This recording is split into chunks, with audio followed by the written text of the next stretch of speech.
नक्कीच मला वाटतं लोकसभेपेक्षा जास्त मताधिक्य गावातून मिळणार आहे. म्हणून गावातमधून तर काही अडचण नाही. परंतु राणताईला एक महत्वाचं आल्यानंतर एक महत्वाचं सांगायचं आहे की आमच्या गावामध्ये तुमचा एक भाऊ आहे ज्याने तुम्हाला बहीण मानले. आज सगळेजण लाडकी बहीण सगळे योजना सगळं झाले, पण लाडक्या बहिणीच्या विरोधातच प्रचार करतोय आमच्या गावातला भाऊ. ही सगळी मोठी शोकात निघाली. तिकडे एक भाऊ एका बहिणीच्या विरोधात आणि इकडे एक भाऊ दुसऱ्या बहिणीच्या विरोधात. तो भाऊ मात्र पडला. आता हे भावाचं काय होतं याचं काय म्हणतं बुक्का याला, त्यामुळे अडचण नाही. बुक्का गँग मध्ये सामील झालेला आहे. परंतु त्यांना एक खोटं बोलायची सवय. ताई या ठिकाणी जेव्हा सभा झाली, मी त्या सभेतलं आमचे काही माणसं 2-4 होते, त्यात 5-6 काहीतरी होते. मीच पाठवलं होतं, म्हणलं नेमकं काय म्हणतात बघा, खोटं नाटक काही बोललं तर सांगा. ते आमच्या तुमच्या भावाने एक ठिकाणी बोलता बोलता 2-3 चुकीचे आणि खोटा अपप्रचार केला की नारायणगावांमध्ये जो विकास झालाय तो विजय आवटी, माजी आमदार विजय आवटींनी जेवढी पण कामे केली असतील तेवढी कामं दाते सरांनी केली. विजय आवटीचा त्यात काहीच एक संबंध नाही. इथून मागच्या 10 वर्षातलं सांगितलं तरी नेत्यांच्या काळातला विषय सोडून द्या. नेत्यांच्या काळातलं बोर्ड जर पाहिला तर त्याला आकडा सुद्धा मोजता येणार नाही. ते फक्त म्हणायला सर आहेत, तसे ते क्लार्क सुद्धा नाही. फक्त म्हणायला काही शिकवायला कोणता विषय शिकवायचा तरी येणार नाही. परंतु एकच वाईट वाटतं की बहिणीच्या विरोधात भाऊ उभा राहिला म्हणून थोडं मला बोलावं लागलं.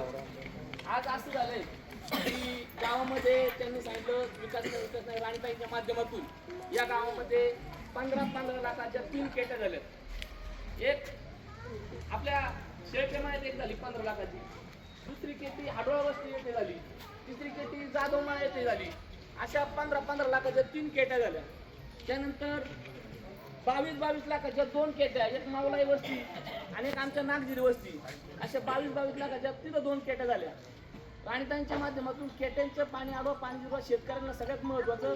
विहिरीला पाटाचं पाणी गेल्यानंतर या केटीच्या माध्यमातून 2-3 महिने आपले विहिरीत तळतात.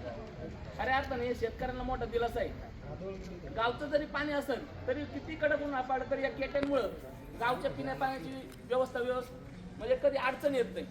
खऱ्या अर्थानं आपल्याला जो पाण्याची जी योजना आली हर घर जल, ती आपण चांगल्या प्रकारे राबवली आणि प्रत्येक घरापर्यंत आपण पाणी पोहोचवण्याचं काम नेत्यांच्या माध्यमातून नेत्यांच्या प्रयत्नातून हे काम झालेलं आहे. पहिला जो सर्वे झाला तो 65 लाखाचाच होता. नेत्यांनी परत सर्वेला माणसं पाठवून आपल्याला जवळजवळ 1,25,00,000 ते काम जलजीवन योजनेचे दिलेलं आहे. आणि त्या माध्यमातून प्रत्येक वाडी वस्तीवर नवीन पाईपलाईन, टाकी, एक नवीन विहीर, त्या विहिरीमुळे आज आपल्या खऱ्या इतका मोठा आधार झालाय की उन्हाळ्यात जे आपल्या महिलांना हांडा डोक्यावर घ्यावा लागत होता, आपल्या आडावर पाणी सांदायला यावं लागायचं, पण आता या उन्हाळ्यात मात्र त्यांना नक्कीच डोक्यावरला हांडा उतरण आपल्या विहिरीला भरपूर पाणी लागले देवाच्या दयाने. ही खऱ्या अर्थातून तुम्हाला सांगायचं झालं तर ही तुम्हाला त्यांनी केलेली कामं तुम्हाला सांगत होती. निवडणूक आली ना बरेच जण बिळातून बाहेर येतात. निवडणूक नसली ना 5 वर्ष तुम्हाला परत कोणी दिसणार नाही. 5 वर्ष फक्त निलेश लंके साहेब आणि राणीताई हेच चर्चेत असतात. 24 तास 365 दिवस.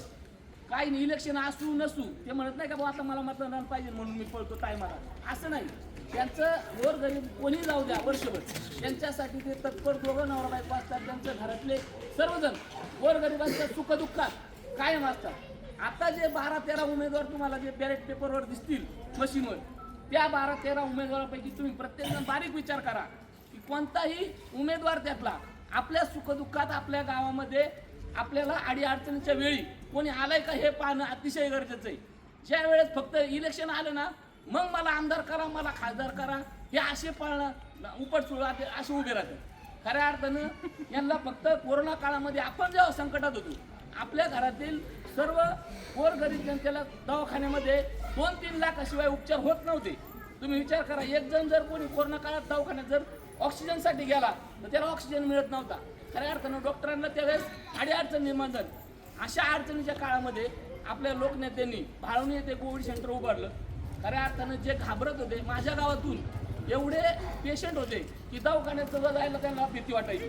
त्यावेळेस निलेश लंके साहेबांनी आपल्या गोरगरीब जे पेशंट होते कोरोना काळातील त्यांच्या पाठीवर हात देऊन फाप टाकून त्यांना आधार दिला.